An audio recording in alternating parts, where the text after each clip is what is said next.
Hey guys, so today is going to be a little bit educational and a little bit story time. So I wanted to tell you guys about buying my first home. So picture this back in no, I'm just kidding. In 2014. Yeah, 2014, right? The housing market was climbing back up and I moved back to Dallas. It was just me and Andrew. And I think I was like in a hotel. I was living in a hotel with my company.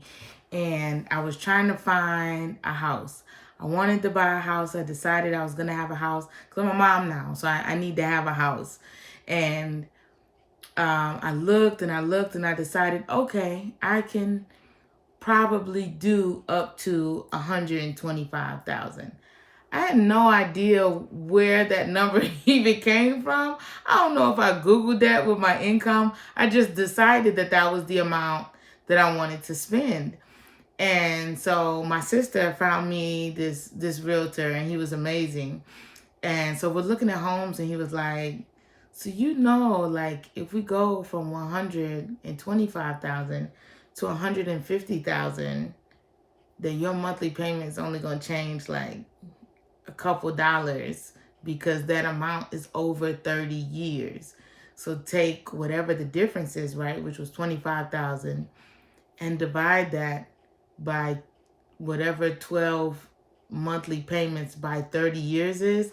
That's the additional amount that you're adding on to your monthly payment. It was just a couple dollars. So he was like, if you go up to 150, this is what the homes look like, because we're going in these homes for 125. Like, that's things that smells like only dogs lived here. Where's the rest of the ceiling? Some of the floors missing. Are they going to replace that? So we were just coming across all kinds of stuff. And we tried everywhere, like the HEB area, closer to because I wanted to be close to Grapevine and all that good stuff. And we were looking at all these areas. And then I realized that if I get a home there, my commute to work is going to be like an hour. And that area was not even as built up as it is now. It's probably an hour and a half. I was working in Dallas, like South Dallas. So I don't even know why I wanted to be there. So then I started looking around me and I found this builder and I'm digging and I'm digging and I'm digging. And I finally get a phone number and I contact somebody and she tells me that somebody backed out of a deal. So they have a home that I can get into and I can go and see it. And so I go and it's just me and Andrew. And honestly, I still have no clue what I'm doing. And I go and I walk this house. It's new construction. It's $108,000. And it's a 2-story. There's a town that has like 2,000 people in it. But I'm like 20 minutes to work or less. So I walk the house. I'm like, yes, I love it. She's like, cool. Follow me back to our office and we'll get the paperwork started. Now I'm keeping it cool because I don't want to let her know. I don't know what getting the paperwork started even means.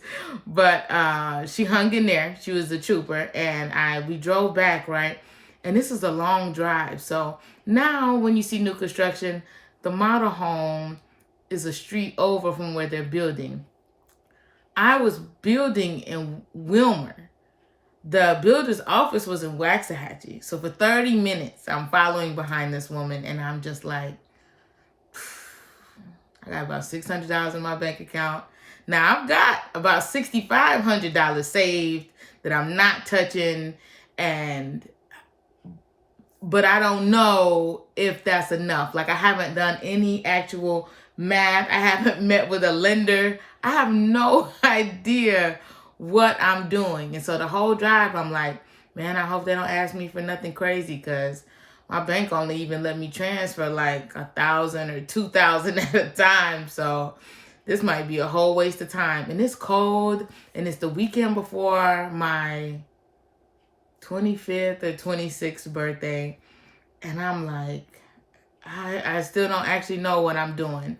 So I follow her. We get to the office, and she starts going over a lot of stuff. And I was like, I'm gonna be honest. I don't want to waste your time.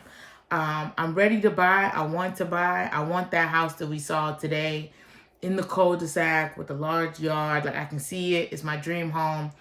But I have no idea what I'm doing or how to get this home. And she's like, it's okay. I'm going to walk you through it.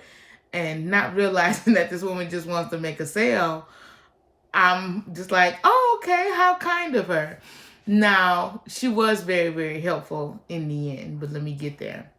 So we go over everything, and then she's trying to input the information for this house, and she can't. And I was like, what's going on here? So she then calls her coworker and says, hey, like, I'm trying to put in this address. And he's like, oh, I just wrote a contract on it. She was like, oh, no, it's gone. And so all I can feel is like my heart sinking into my stomach, because out of all the dumpy houses that we've seen, and I've decided to increase my budget, and come to find out I don't have to. I'll just live in a town with like only 8 other people, but I can have a new house. And so it's gone now. It's gone. So then the lady, she was like, that's okay. So she was like, so for that one is gone. But there are 3 more houses coming up. They're not built yet. They're not started. So I don't know if you remember when we drove in the neighborhood, before we turned, there were just like a bunch of like dirt plots. We're building 3 houses there too. And I was like, dirt plots? Lady, I'm in a hotel. I don't know if you know how long I have here. This company is paying for 30 days in this hotel. I need a house, and that's dirt. So she was like, it'll take about 3 months to build. Now, I'm still in a little bit of a panic because I don't have 3 months. But 3 months is okay, right? Like, new construction now is taking 6 to 12 months. So I was okay. So I'm like, okay, I'm not saying anything still, because I just don't want to sound like I don't want to sound clueless, right? Like, I don't want to make the impression like that I'm wasting her time. And so we're going through, and she tells me about this home, and she said, you can build that exact home that you saw today for $108,000. And because it's not built yet, I will need a deposit. And I'm like, okay. Then she says the deposit is $500. And I was like, I'm going to give you $500. And then you're going to build a house that's worth $108,000 with no asking of my credit score. You didn't look at my bank account. You didn't ask my neighbor if I even come to that address. You asked me to fill out a form that has my name, my address, my phone number, and you asked me to write you a check for $500. I'm feeling a little scammy. I'm getting some scam vibes, because I know this is not how the process should go. I feel like this isn't it. But I write the check, right? Like, I get the check, and I was like, when are y'all going to deposit this? Okay. She was like, yeah, today. I was like, not today. I only got $600 in my account. You want $500. See, the way my account's set up, I need to transfer some money from my savings to my check-ins. And she was like, okay, well, we've got 3. So if 2 people come in and lock in the other 2 plots, I'm going to call you, because I'll need to deposit your check to lock you in on the 3rd. Otherwise, you'll have to wait after those 3 homes, because we only build 3 homes at a time. So you'll have to wait for them to be complete. And I was like, all right, no, I'm going to leave you with the check, but I'm just telling you, I don't know. So, and then I was like, you know what? I wrote her the check and I gave it to her, and she decided, like, she'll just run it on Monday and the transfer should be in by Monday. I didn't think it would be in by Monday.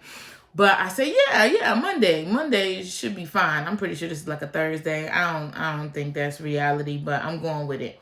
It's cold. It's misty outside. I'm carrying Andrew around in the baby carrier. He's like 4 months old. I really need to go home because it's late too. It's getting dark outside. this Waxahachie is not my side of town. It's a nice area, but I wasn't familiar with it. And so, and then right before I left, we signed papers. I signed the contracts that I was buying the house. And I was like, so you won't need anything, like no money? And she was like, oh, so our lender is going to call you and they're going to go over everything. And I was like, so what happens if she gives me a number and I can't afford that number that she gives me? And she was like, let's call her.